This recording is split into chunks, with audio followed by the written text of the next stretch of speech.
Bapak Ibu di mana saja berada, selamat datang di channel ini. Channel yang berbagi info-info seputar PNS, P3K dan juga honorer.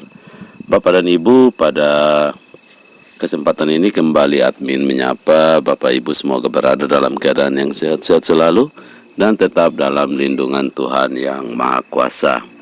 Bapak dan Ibu, pada video kali ini kembali admin berbagi informasi terkait masalah pengangkatan P3K yang seyogianya sudah dilakukan sejak hari ini atau tadi malam, yang mana berikut ini merupakan penjelasan dari Bu Nunuk Suryani terkait tenaga honorer yang masuk dalam kategori P1 hingga P4. Nah, mari Bapak dan Ibu simak informasi berikut ini.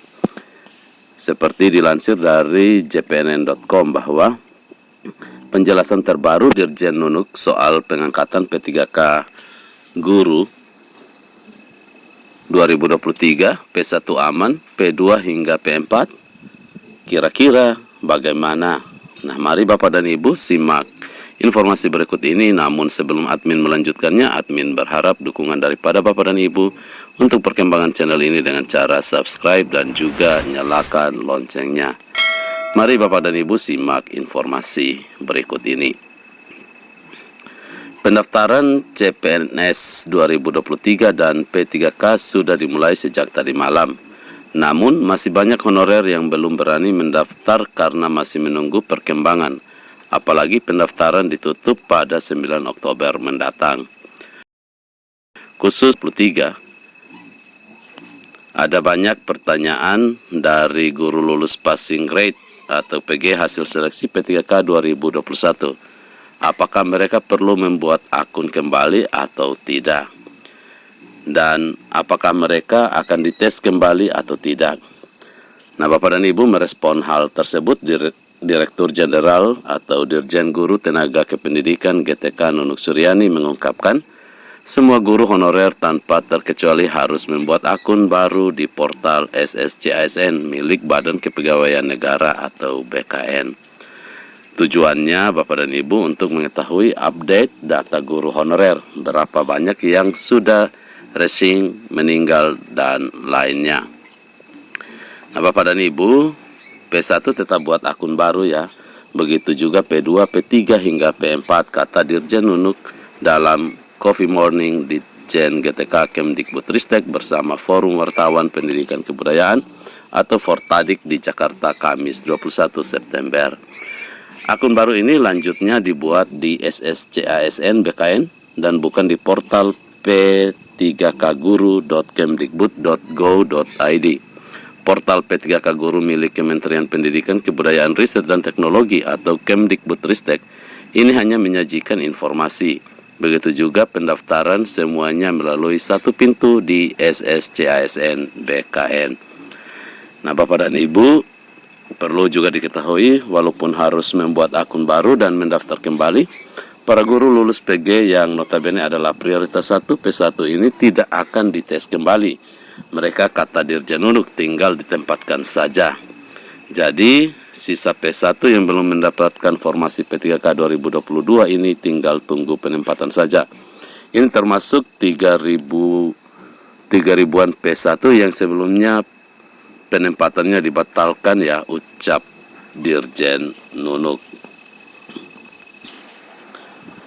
Nah, Bapak dan Ibu, apakah semua P1 akan ditempatkan tahun ini? Dirjen Nunuk mengungkapkan belum semuanya, sebab dari 62.000 P1 tanpa formasi P3K 2022, setelah diupayakan Kemdikbudristek masih tersisa 12.276 guru lulus PG. Upaya Kemdikbudristek ini dimulai dari diterbitkannya regulasi untuk guru mapel bahasa Inggris lewat linearitas sehingga mereka menjadi guru kelas di SD.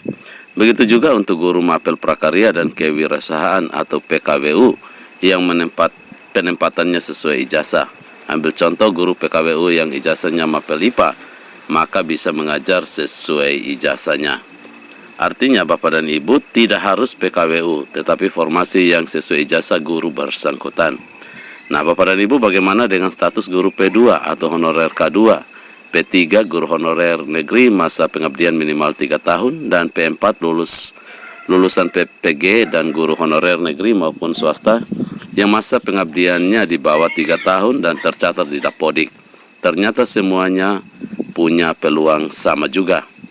Untuk guru P2 dan P3 dites menggunakan sistem situational judgment test atau SJT.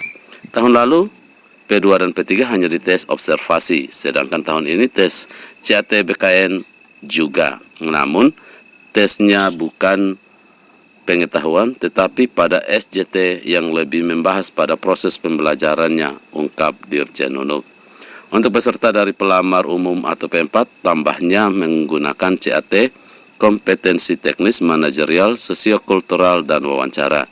Bagi pelamar bersertifikat pendidik diberikan afirmasi kompetensi teknis 100%.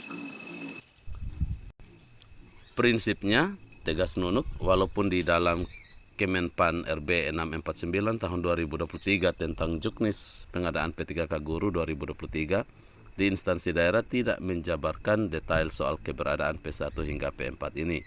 Tetapi mekanisme pengisian formasi tetap sama seperti tahun lalu, di mana pengisian kebutuhan formasi P3K Guru mengutamakan P1 kemudian P2. Jika masih ada sisa formasi lanjut ke P3 dan P4. Kami juga menyiapkan juknis untuk penempatan pelamar prioritas yang sosialisasinya sementara berjalan, pungkas Dirjen Nunuk. Jadi itulah informasinya Bapak dan Ibu. Semoga informasi ini bermanfaat, dan akhir kata admin ucapkan terima kasih.